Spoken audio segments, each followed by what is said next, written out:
Live from the Washington, D.C. area, it's the Inside Scoop. All the news that our viewers want to know. Now, here's the host.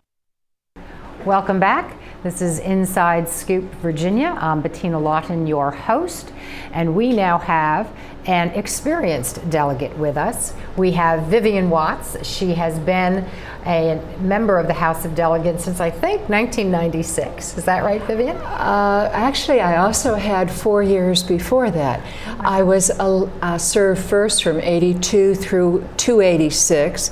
Then I was persuaded to leave the House when I became Secretary of Transportation and Public Safety for Governor Belials. Then I was out totally for 6 and came back in 96. So it's about 20 of the last 30 years. Wow, that's amazing.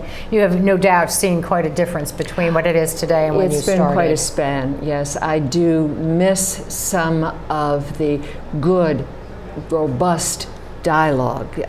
So many more things these days are being decided on litmus test votes, and so that the dialogue that you need to have, I can understand being outnumbered 2 to 1 in the House of Delegates, why something is going to pass, but let's make it the best possible bill. Let's look at the unintended consequences, and so this is actually one of the reasons why I've stayed in elective office, because I really feel that the breadth and the depth of my experience should be part of that dialogue. And if I don't stay in, then we won't have that kind of hopefully tempering and truly trying to help new members. We have a very large percentage of the House have served for less than 6 years.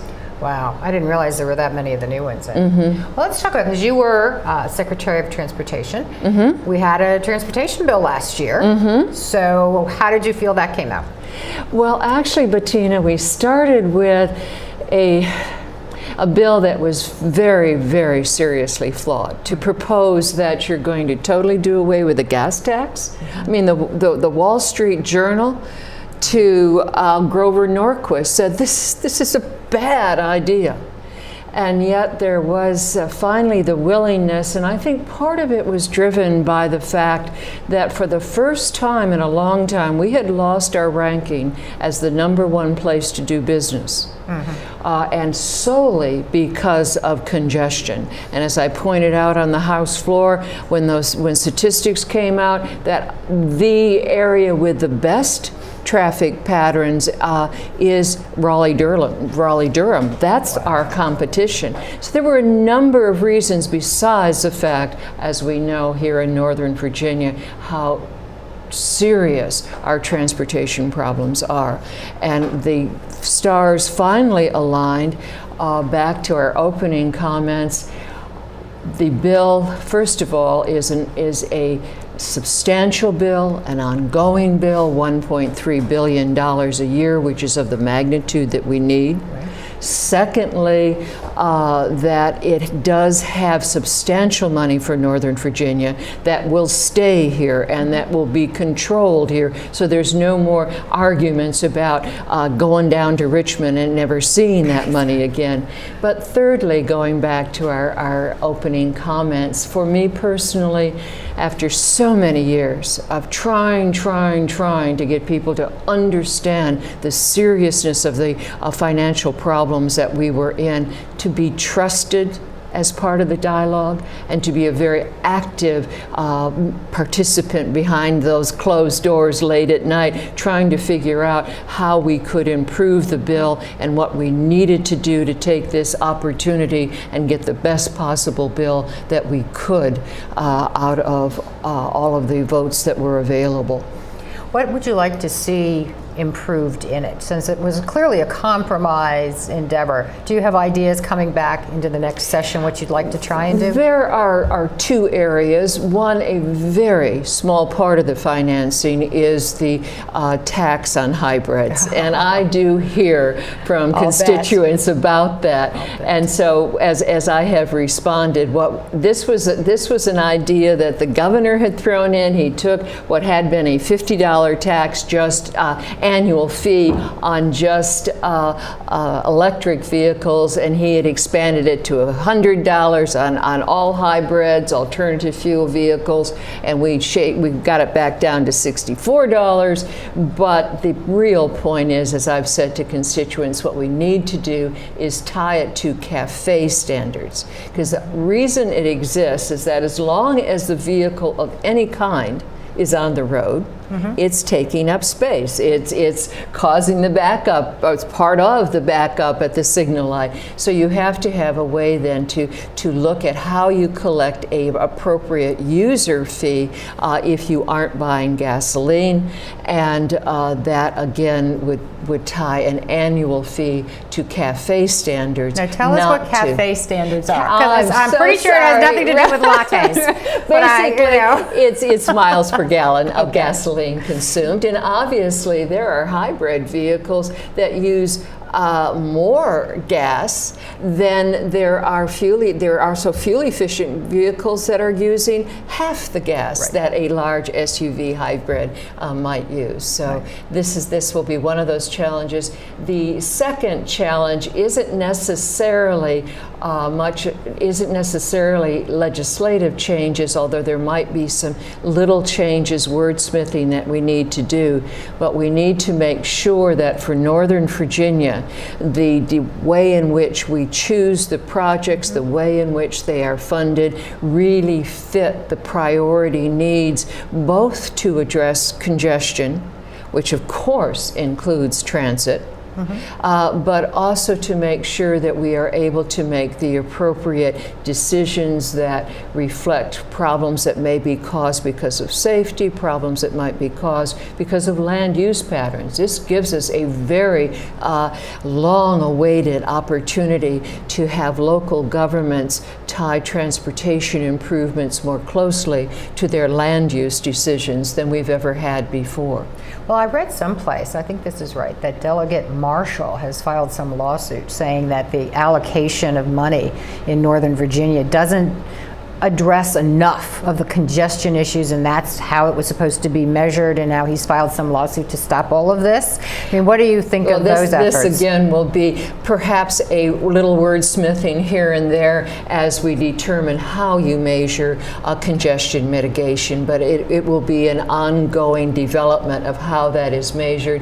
It can't be limited just to 20 major projects, because congestion starts the minute you get out of your driveway. Right. You try to get out of the neighborhood onto an arterial road. So as we have 4 levels of funding, 2 of which are must address congestion mitigation.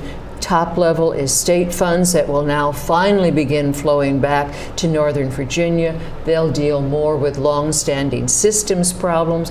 It'll be about 2 or 3 years before we see much of a return, because the first $300 million is going to extend rail to Dulles, and we're also phasing in the statewide taxes. But then you have the local revenue, 70% spent on large regional projects of regional impact.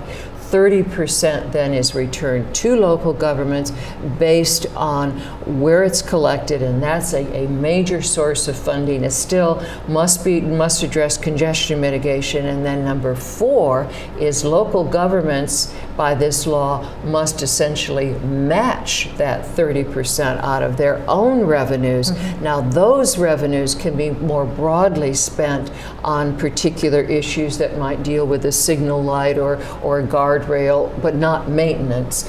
And so that with those 3 combinations, we have very substantial funding to be able to address the wide variety of needs. And I really believe that Delegate Marshall's suit is rather specious as far as how that system of measuring will be determined.